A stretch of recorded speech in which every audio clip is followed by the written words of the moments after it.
오늘 우리에게 주시는 하나님의 말씀은 시편 65편 1절에서 5절까지 있는 말씀. 하나님이여 찬송이 시온에서 주를 기다리오며 사람이 서원을 주께 이행하리이다. 기도를 들으시는 주여 모든 육체가 주께 나아오리이다.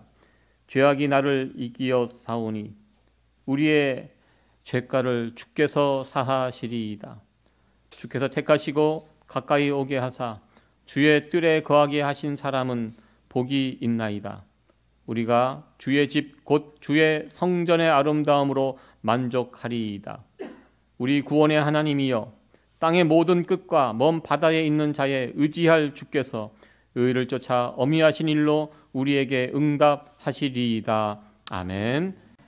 특별히 감사주일 이 아침에 감사를 서로 나누는 그런 시간이 되었으면 해서 이렇게 한번 좀 부끄럽지만 좀 낯설죠, 이렇게 하는 거. 여러분들 좋아하세요, 이런 거? 막 인사하는 거. 그러나 특별히 오늘 추수감사주일 아침이기 때문에 한번 해봤습니다. 감사라는 것은 자꾸 하면 할수록 행복해지는 것 같습니다. 말하는 사람도 감사를 받는 사람도 모두가 좋은 것이 감사가 아닌가. 그래서 오늘 말씀의 제목이 감사와 행복입니다. 미국에 살면서 미국의 문화 가운데 뭐 작은 것입니다. 이렇게 문을 나갈 때 문을 이렇게 잡아주면 뒤에 뒤따라오는 사람을 위해서 이렇게 문을 잡아주는 이런 미국의 문화가 있습니다. 여기서 살다가 한국 가서 저렇게 해보니까 한국 사람들은 별로 원치 않더라고요. 이렇게 멀뚱히 쳐다보고 감사합니다 하면 가면 되는데 미국에서 오래 살다가 한국 가서 가끔 문을 저렇게 잡고 있으면 계속 잡고 있어야 돼요. 제가 여기 뭐 문을 열러 온 사람인 줄 알고 조금 문화가 다르더라고요. 여기서 우리가 자주 만나는 그런 상황입니다. 이렇게 문을 열고 뒷사람이 나오면 감사합니다, 땡큐 하고 이제 지나갑니다. 근데 저렇게 문을 잡아줬는데 뒤에 따라 나오는 사람이 땡큐라는 인사 안 하면 여러분 어떻습니까? 별거 아니지만 기분이 상합니다. 별거 아니지만 땡큐라 그러면 기분이 좋아지고요. 별거 아닌 것 같은데 그냥 이렇게 했는데 작은 배려지만 이것도 그냥 받아주지 않고 그냥 자기 길로 이렇게 가버리면 왠지 그것 때문에 감사를 받지 못한 그것 때문에 마음이 상하기도 합니다. 이 감사라는 것이 그런 것 같습니다. 사소한 것이라도 우리가 감사할 수 있다는 것은 그 사람의 배려를 내가 인정해 준다는 것입니다. 그것을 알아주면 감사합니다. 그러면 나를 인정해주고 존중받는 그것 때문에 또 마음이 편해지고 또 감사하게 되고, 이 감사라는 것이 참 이게 주고받는 가운데 이것이 사람의 관계를 얼마나 윤택하고 풍성하게 하는지 그것을 우리는 배우게 됩니다. 하나님은 우리에게 범사에 감사하라 말씀을 하셨고요.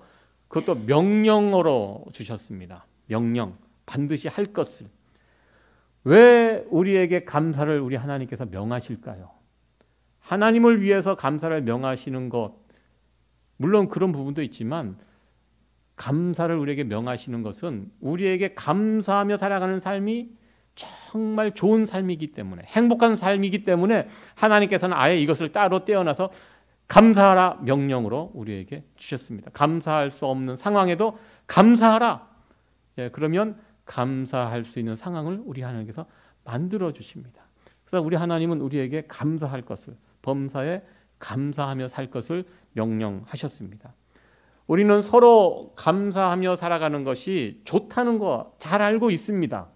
감사합니다. 그 감사의 이야기를 들으면 마음도 좋아지고 기분도 좋아지고 행복해진다는 거 잘 알고 있습니다. 그런데 왜 우리가 감사하며 살아가지 못할까요? 감사가 부족할까요? 여기에는 여러 가지 이유가 있겠지만 크게 두 가지 이유를 생각해 보려고 합니다. 첫 번째는 잘 헤아리지 못한다는 것입니다. 깊게 생각하지 못한다는 것입니다. 그래서 그냥 넘어갑니다. 자세하게 생각해 보면, 조금만 곰곰이 생각해 보면 참 이것이 감사한 일인데 그냥 생각하지 않고 그냥 넘어가기 때문에 충분히 감사한 일인데도 감사하지 못하고 그냥 넘어가게 됩니다. 우리가 조금 전에 찬양대가 불렀던 이 찬양 가운데 이 세상에 그냥 거저되는 것이 없습니다. 오늘 여러분들 주일날 예배드리기 위하여 이 자리에 나왔는데 앞에 보니까 근사한 우리 추수감사절 이 과일과 채소와 참 아름답게 잘 세팅이 되어 있습니다. 이거 거저됐습니까? 제가 보니까 여러분들이 수고해 주셨습니다. 한 분이 다 한 것도 아니고요. 여러분들이 이거 집에 가면 이런 거 있습니까? 아니죠. 어디 갑니까? 이거 사러 마트에, 이 바쁜 와중에 바쁜 일상생활 가운데 마트에 또 가서 아무거나 사옵니까? 이 예배당에 세팅을 해야 되기 때문에 나름대로 여러분들 고르고 골라 갖고 오신 거 아닙니까? 대충 이렇게 막 집어 갖고 온 거 아니잖아요. 생각해 보면, 자세히 살펴보면 참 여기에 여러 성도들의 수고와 헌신, 교회를 아끼는 그런 마음들이 듬뿍 담겨 있습니다. 이걸 생각하면 어떻게 됩니까? 감사가 됩니다. 아, 우리 집사님 수고하셨구나. 그럼 만나면 아유 수고하셨습니다. 감사합니다. 생각하면 이런 것들이 나올 수 있는데요. 왜 우리가 감사하지 못하는가? 그냥 헤아리지 못하고 그냥 설렁설렁 넘어갑니다. 집안에서, 가정에서 어머니들이 식사 한 끼를 준비할 때도 이거 얼마나 많은 수고가 여기에 담겨져 있습니까? 내일 뭐 해먹고 살까? 이것이 얼마나 어려운 주제입니까? 늘 똑같은 거 먹으면 똑같은 거 한다고 또 뭐라고 하고. 그러니까 늘 새로운 식단을 짜내야 합니다. 그리고 가족들의 식성을 고려해서 또 마트에 가서 장도 보고 때 맞춰 밥도 하고 따뜻한 밥 차려서 주고. 우리가 식사할 때 감사 기도를 하나님께 먼저 하는데요. 하나님께만 하면 안 될 것 같아요. 이 음식을, 따뜻한 음식을 준비한 우리 자녀들 보니까 그렇더라고요. 집에서 그렇게 밥을 엄마가 정성껏 보니까 엄청난 정성이 들어갑니다. 제가 옆에서 보면 제게 차려주는 밥하고 차이가 있어요. 자녀들에게 주는 밥은. 그러니까 뭐 그래도 제 자식을 잘 챙겨주니까 고맙죠. 정성껏 하는데 우리 자녀들은 그걸 잘 모르는 것 같아요. 그냥 눈 뜨고 나오면 밥이 있는 줄 알고, 그러다가 기숙사나 이렇게 집을 떠나면 그때 가서 알더라고요. 우리 큰아이가 그러더라고요. 둘째 아이 보고 너는, 이야기할 때 들어보니까 너는 가능하면 집에 있어라. 집을 떠나지 마라. 집 떠나면 고생이다. 밖에 나가면 다 밥 사 먹고 밥 한 끼 기숙사 가서 요리해 먹고 처음에는 부푼 마음으로 갑니다. 자기 마음대로 요리해 먹을 수 있다고. 웬걸 한 달만 지나면 집밥이 그립고 또 집으로 기어 들어옵니다. 그리고 저희 집 둘째 아이에게 신신당부합니다. 밖에 나가면 고생이다. 엄마가 차려주는 밥 먹는 게 최고다. 잘 모릅니다. 잘 헤아리지 못합니다. 그러나 조금만 생각해 보면 이것들이 얼마나 감사한 일인지 알게 됩니다. 왜 감사하지 못합니까? 생각하지 못하기 때문에, 거기까지 헤아리지 못하기 때문에 우리가 숱한 감사를 놓쳐버립니다. 오늘 본문에 보면요, 시편 65편 제가 오늘 6절까지 읽었는데 5절까지 읽었는데 6절부터는 자연세계에 하나님께서 어떻게 은혜를 베풀어 주셨는지 다윗이 그것을 다 헤아리고 있습니다. 다윗이 참 그런 부분에서는 굉장히 섬세한 사람입니다. 하루가 되고 또 열매가 맺고 뭐 이런 것이 그냥 되는 것이 아니라, 그냥 자동으로 열매를 맺는 것이 아니라 이 모든 것이 누구의 은혜? 하나님이 그렇게 해주셨다는 거. 세심하게 헤아리면서 그것을 인정하고 하나님의 은혜에 감사하는 다윗의 모습을 보게 됩니다. 헤아리지 못해서 우리는 주변 사람들의 그 마음을 헤아리지 못해서 감사하지 못하고 그냥 넘어갈 때가 많이 있다는 것입니다. 그리고 또 한 이유는 교만하기 때문에 감사하지 못합니다. 나는 당연히 대접받아야 되고 나는 인정받아야 되고 나는 특별한 사람이다. 이렇게 생각하며 살아가는 사람들이 교만한 사람들인데, 여러분들 교만한 사람들 보면 특징이 뭐냐면 감사가 없습니다. 그 입에. 혹시 여러분들 주변에 교만한 사람이 있는지 한번 찾아보시고요. 누군가 생각나면 그 사람의 평소 언어 습관을 보십시오. 감사 없습니다. 불평, 불만, 뭔가 지적을 하고 비판을 하고 하지. 그러니까 교만하면요 불평이 나오고요. 대신 겸손한 사람들은 어떻게 합니까? 감사가 입에서 터져 나옵니다. 그리고 늘 감사하면서 살아가는 사람들을 보면요, 겸손하게 살고 또 행복하게 살아갑니다. 교만한 사람들은요, 늘 불평, 불만을 쏟고 살기 때문에 어쩌면 자기가 쏟아부었던 불평과 불만 그 모습대로 불행한 모습으로 살아가는 그런 모습을 보게 됩니다. 불평하고 불만을 쏟아부으면서 행복하게 살아가는 사람들 없습니다. 가진 거 별거 없어도 늘 하나님께 감사하고 주변 사람들에게 감사하고 살아가는 사람들 보면요, 그 감사한 만큼 행복하게 살아가는 모습을 볼 수 있습니다. 우리 하나님께서는 우리에게 감사를 명하십니다. 우리의 행복을 위해서 감사하라. 그럼 감사한 만큼 우리는 행복하게 살아갈 수 있습니다. 겸손한 마음으로 주변에 일어나는 그런 일들을 잘 살피고 헤아리면서 주변 사람들에게 하나님께 감사하며 살아갈 수 있는 성도 여러분들 되어지기를 간절히 축원합니다. 이 시편 65편은 수장절에 이스라엘 절기 수장절이라는 절기가 있습니다. 수장절이 어떤 절기냐면 숫자가 거둘 숫자, 장은 저장할 장자입니다. 그러니까 오늘날로 말하면 추수감사절, 이스라엘의 추수감사절에 성전에 나와서 하나님께 예배드리면서 불렀던 노래, 이게 시편 65편입니다. 그러니까 추수감사절, 오늘날 같은 날에 예배드리는 시간에 하나님께 부르는, 하나님께 감사를 드리며 부르는 노래가 시편 65편입니다. 이스라엘의 추수감사절, 이 절기 때 이스라엘 백성들은, 다윗은 무엇을 하나님 앞에 노래하며 감사했는지 오늘 시편 65편 이 1절에서 5절에 있는 말씀을 통해서 함께 살펴보기를 원합니다. 1절 말씀입니다. 우리 1절 말씀 같이 한번 읽어봅니다. 시작. 하나님이여 찬송이 시온에서 주를 기다리오며 사람이 서원을 주께 이행하리이다. 아멘. 이 시온은 예루살렘 성전을 의미합니다. 시온하면 우리가 성경에 보면 시온이라는 말이 많이 나오는데요.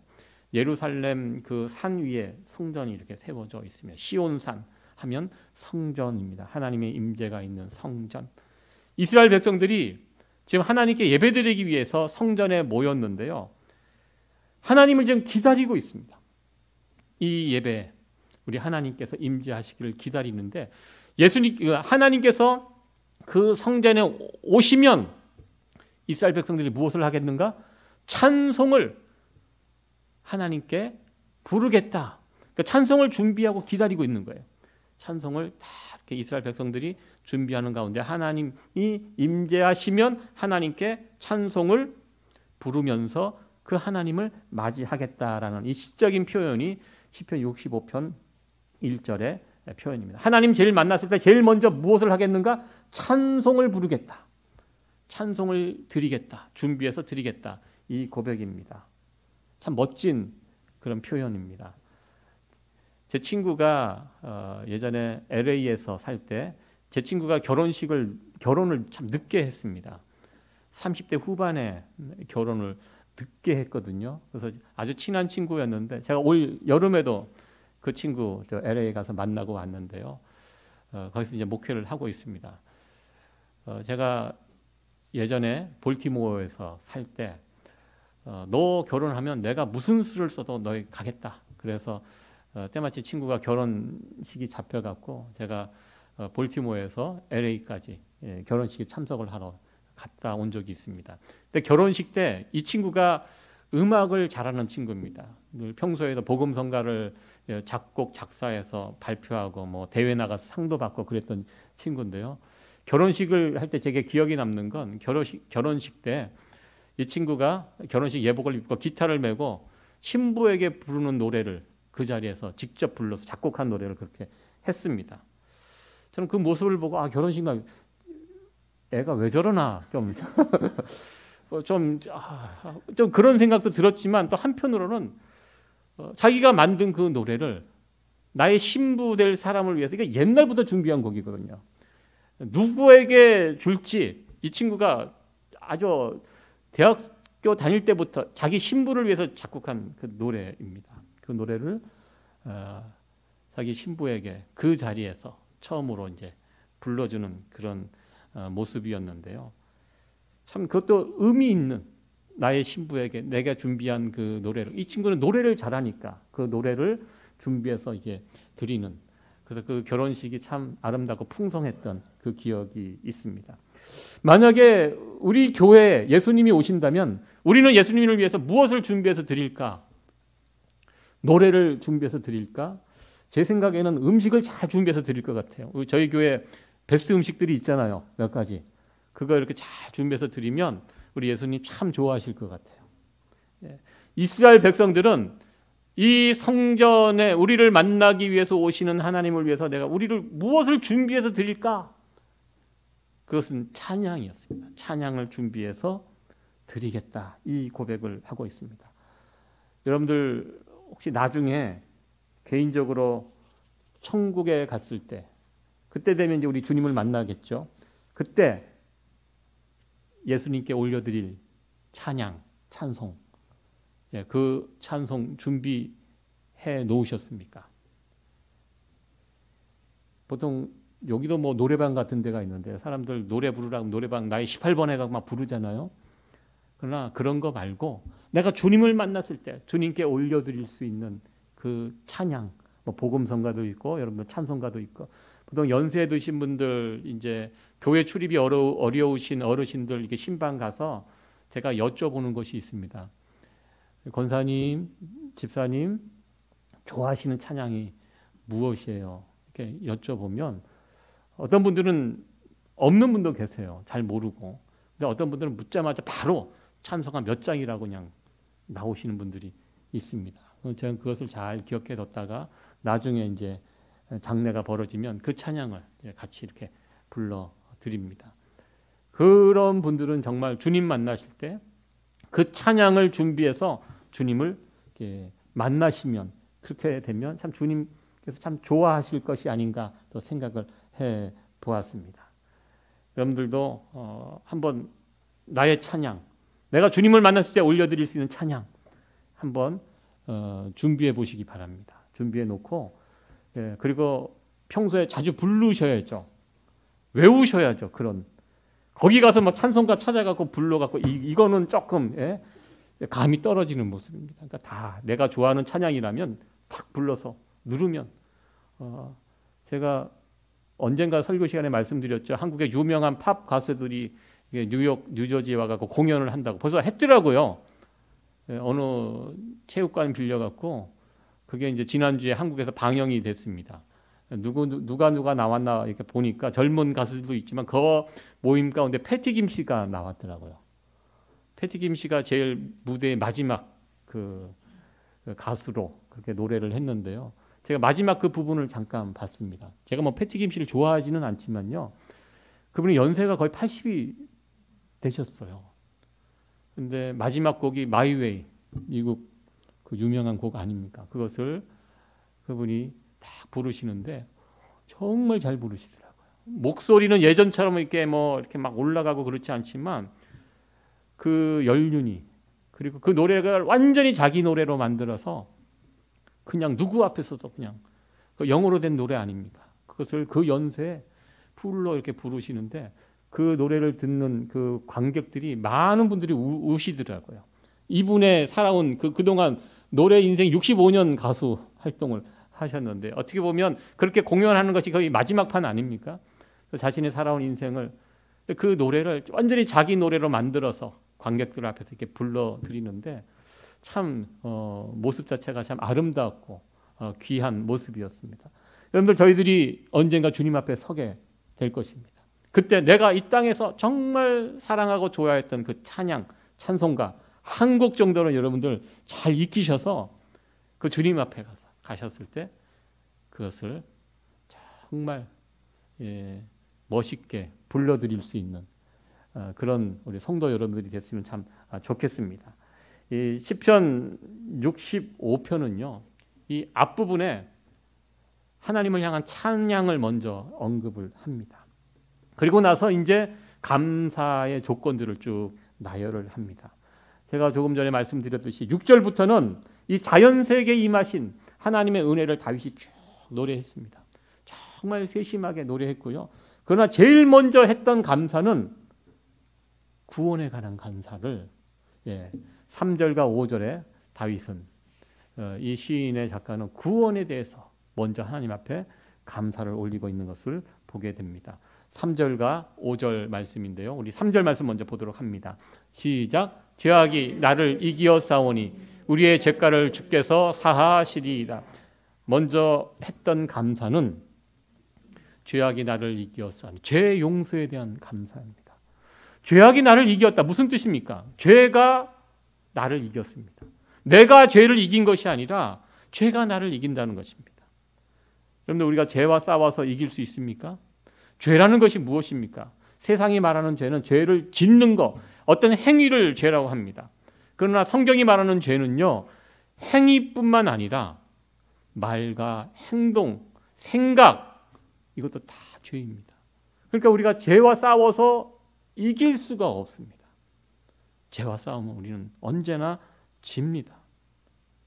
그런데요, 내가 죄가 있는 상황에서 내가 마음으로 짓고 말로 짓고 이런 죄를 짓고 주님 전전에 가서 엎드리면 우리 하나님께서 긍휼히 여겨주시고 죄인인 우리를 받아주시고 용서해 주신다. 죄 용서를 받을 수 있다. 다윗은 이 고백을 하고 있습니다. 이것이 얼마나 감사한 일인지.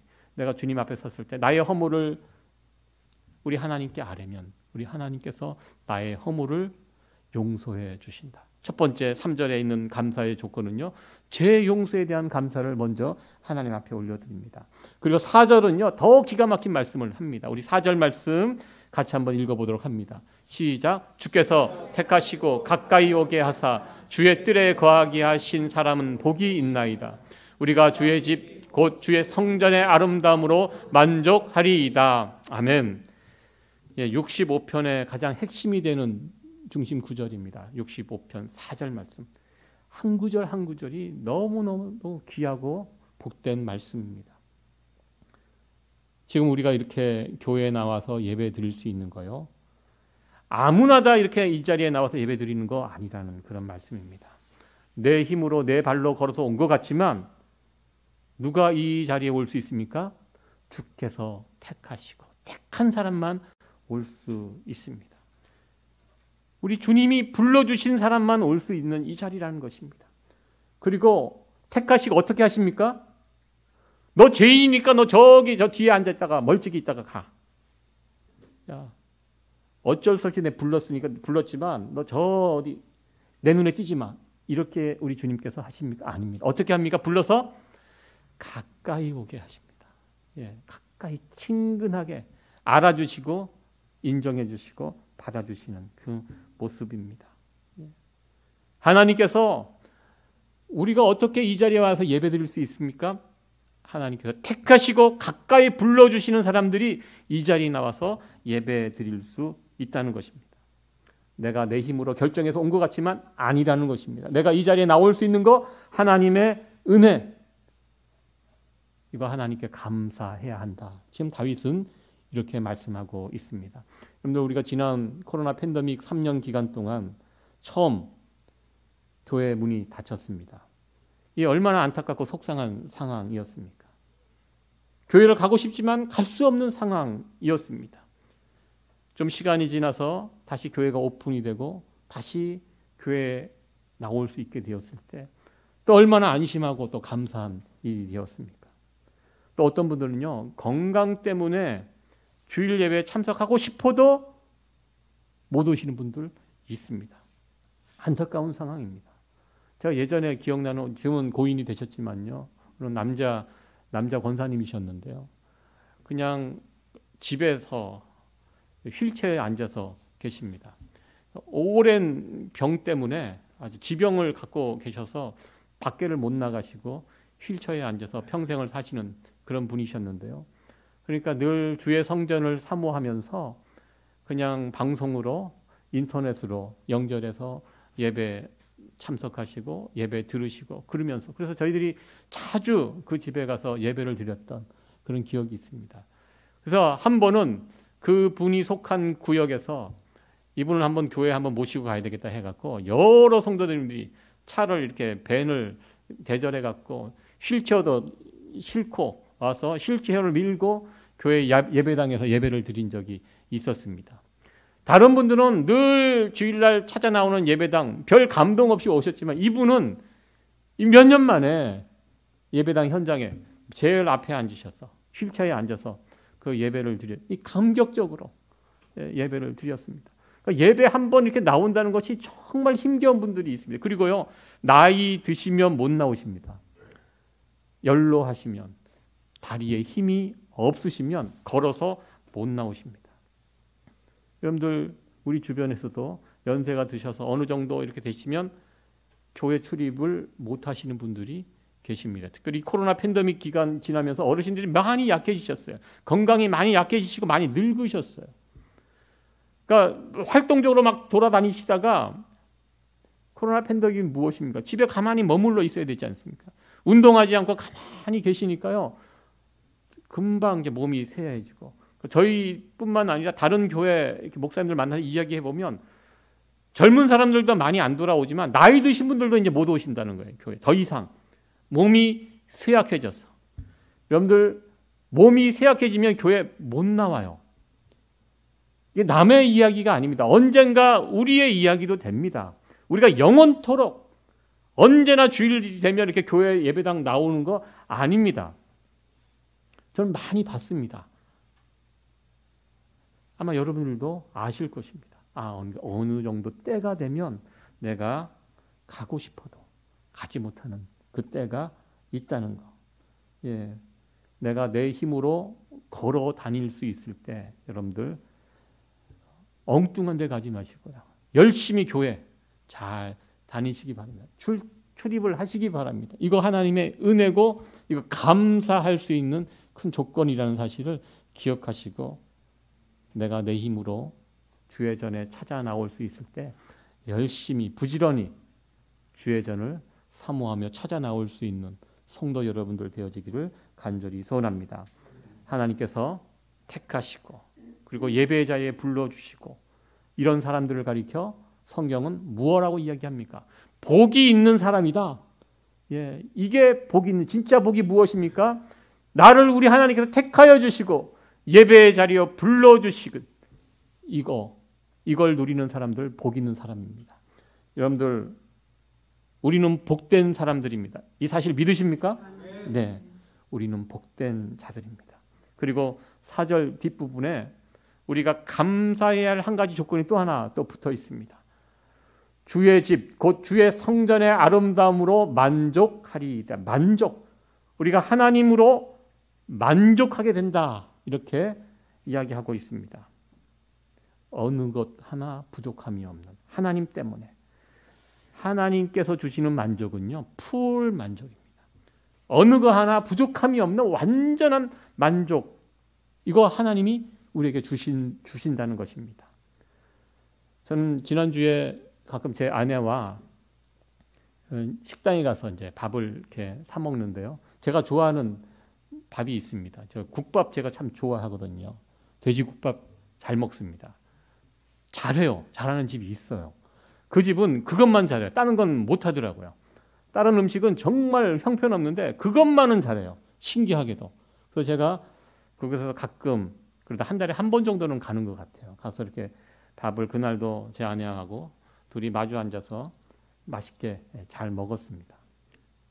근데 제 아내가 끝까지 같이 다 먹었는데 다 먹은 다음에 맛있게 먹었는데 뭔가 아직 부족하다. 맥 빠지는 이야기를 또 하더라고요. 맛있게 먹었는데 맛있게 먹었지만 뭔가 또 부족하다. 그 뭔가가 뭘까 생각을 해봤는데 아직까지 모르겠습니다. 그러니까 우리의 입을 완벽하게 만족시켜주는 음식이 없다는 것이에요. 여러분들 맛있는 음식 이렇게 드시고 그것 때문에 100% 만족하신 적 있으십니까? 예? 알려주세요. 어떤 음식인지. 예, 예. 한번 저도 먹어보겠습니다.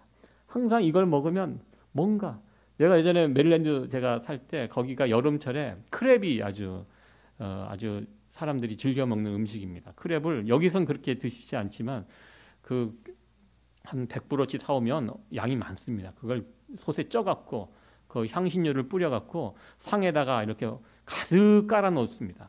완전 개판이 되는 거예요. 그러면 앉아갖고 뜯어 먹습니다. 막 그 뜨거울 때 아주 막 뜨거울 때 솥에서 쪄갖고 정말 맛있어요. 그걸 한 10마리, 20마리 앉아갖고 다리는 먹지 않고 몸통만 살이 그때가 제일 여름철에 그 제때거든요. 그러니까 겨울이나 봄이나 이때 가면 제때가 아니에요. 여름철에 가면 살이 아주 꽉 찬 그런 게를 먹습니다. 근데 거기에서 게를 그렇게 많이 먹어도요, 뭔가 부족해요. 그렇게 먹어도. 그래서 집에 가면 꼭 라면을 끓여 먹었던 그런 기억이 있습니다. 네, 아무리 맛있는 걸 먹어도 뭔가 이게 부족하고 만족하지 못한 이 세상에 있는 것들이 그렇다는 것입니다. 우리의 육체는요, 채워도 채워주지 못하는 무엇인가가 있습니다. 우리 영혼은 어떨까요? 우리 영혼, 이 만족함 무엇으로 채울 수 있습니까? 세상 다른 것으로 이거 못 채웁니다. 시편 65편 4절이 그래서 참 귀한 말씀입니다. 우리 영혼이 어떻게 채워지는가? 이것을 보여주는 소중한 성경 구절입니다. 우리가 어떻게 할 때 채워집니까? 하나님께서 우리를 택하여 주시고 하나님의 백성이 되게 하여 주시고 하나님께서 나를 가까이 오라 불러주시고 그리고 성전 안에서 하나님이 주시는 온갖 좋은 것으로 채워질 때 비로소 우리의 영혼이 만족하게 된다. 이 만족을 누리는 사람이 복이 있는 사람이다. 시편 65편 4절은 그렇게 선언하고 있습니다. 다윗은 이스라엘의 추수감사주일 이 절기에 하나님께 나와 예배드리면서 하나님 앞에 감사를 먼저 올려드리고 있습니다. 먼저 드린 감사, 우리의 구원에 대한 감사, 이것을 제일 먼저 감사하고 있습니다. 하나님, 구원받은 하나님의 백성으로 살아가는 이거 하나님 감사합니다. 죄인인 나를 받아주시고 하나님 죄인임에도 불구하고 가까이 불러주시고 성전에서 예배드리면서 성전에서 정말 하나님께서 주시는 것으로 배부르게 채워주게 만족하게 하여 주신 것, 다윗은 이것을 감사하고 있습니다. 여러분들 다윗의 감사가 우리의 감사가 되어지기를 간절히 축원합니다. 오늘도 우리가 이 추수감사주의를 이렇게 지키면서 하나님께 나의 구원에 대해서 내가 구원받은 백성으로 이 땅에서 살아가게 하여 주시고 날마다 하나님으로 인하여 만족하며 살아가게 해주신 거 감사할 수 있는 성도 여러분들 되어지기를 간절히 축원합니다. 말씀을 정리하도록 하겠습니다. 오늘은 추수감사주일입니다. 한 해 동안 받은 은혜를 감사하는 그런 하루입니다. 이 감사절기를 우리가 지키면서 왜 하나님께서 우리에게 감사하라고 말씀하시는지 생각해 봤으면 좋겠습니다. 이거 우리 위해서 감사하라고 하신 것입니다. 감사하는 사람, 감사한 만큼 행복하게 살아갑니다. 불평불만하는 사람들은요, 행복하게 살아갈 수가 없습니다. 그러니까 감사와 행복은 밀접하게 연결이 되어 있습니다. 감사하며 언제나 행복하게 살아갈 수 있는 성도 여러분들 되어지기를 간절히 축원합니다. 감사한 사람이 행복한 사람이 되고요. 또한 누군가 감사를 하잖아요. 그 감사를 들으면 그 감사를 들을 때 이분이 나의 수고와 나의 마음을 헤아려 주고 있구나. 나를 인정해 주고 있구나. 인정받는 그 감사 때문에 또 감사를 듣는 사람이 행복해집니다.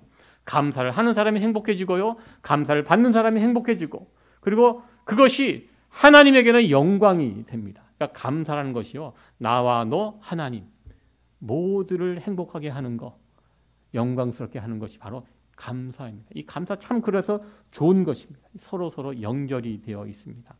이 추수감사주의를 보내면서 오늘 하루 하나님께 더 많이 감사하시고 또 내 옆에 있는 성도들에게 더 감사할 수 있는 그런 오늘 한 날이 되었으면 좋겠습니다. 또 여러분들의 남은 인생이 감사로 충만해져서 멋지고 복된 삶이 이어져 갈 수 있기를 간절히 축원드립니다. 아멘.